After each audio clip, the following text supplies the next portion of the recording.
racing pigeon from Cannock, who's supposed to be flying back home from France, has ended up thousands of miles away in Canada.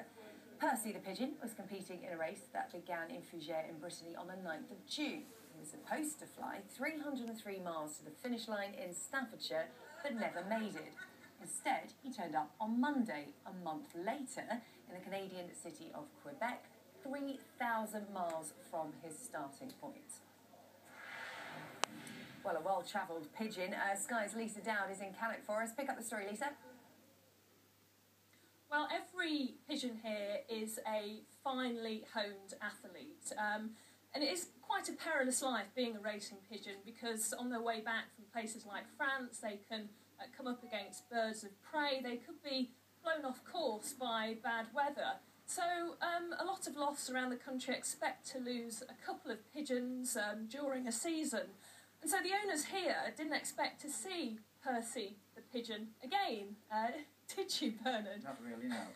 So tell me what happened, because he was on his way back from France, wasn't he? That's correct. On June the 9th. That's correct. Never made it back here. No. Then you got a call on Monday, didn't you? I got a call on Monday stating the fact that I had a pigeon reported, a stray pigeon, which is no unusual fact, which you have it.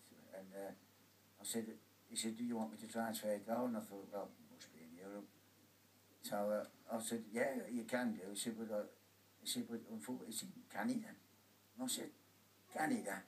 And I said, oh, that's right, Canada. I said, well,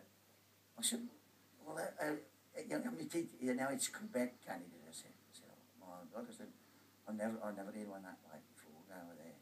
He said, how do you think it got over there? I said, well, I don't know. I just think it took a cruise and went on about, but not really. I never know. Not one guy that far before. Never heard of one. So Percy should have been flying back about 300 miles. That's in correct. fact, he's made it in about 5 weeks. About 3,000 3,000, miles. more than 3,000 miles. That's correct. What was your reaction? Well, a bit of a shock, really, you know, because I mean, we never thought, well, I never thought anything over that side. I had heard in the past one being reported in America years and years ago, but I mean, this one, I couldn't believe it, you know, because being that far away. So he was in a bit of a state when he was found, wasn't Yes. he? And how was he identified? Well, the chap, apparently, some people from the town, he's the only local pigeon fly around there, and he went and they reported it to him, and he went and catched it, picked it up, and he found it had been hawked. Whether it had been hawked then or like earlier on, I don't know, but he took it home into his loft, and his son said, well, we'll try to phone us. They found it was on it, but they couldn't get through. And so they got in touch with the local Racing Pigeon Association, and that he went on from there. So Percy's emigrated now, hasn't he? He's not coming back. It's a bit pricey to get him back, and you'll have to go through quarantine. That's right. Are you happy about that? Very happy, because I've seen the loft he's going to, quite good.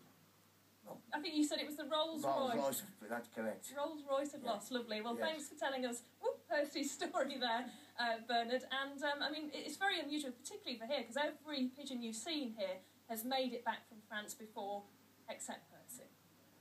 Well, Percy's defence has got the right idea. The weather's much better in Canada than it is in Cannock right now. Thanks, Lisa.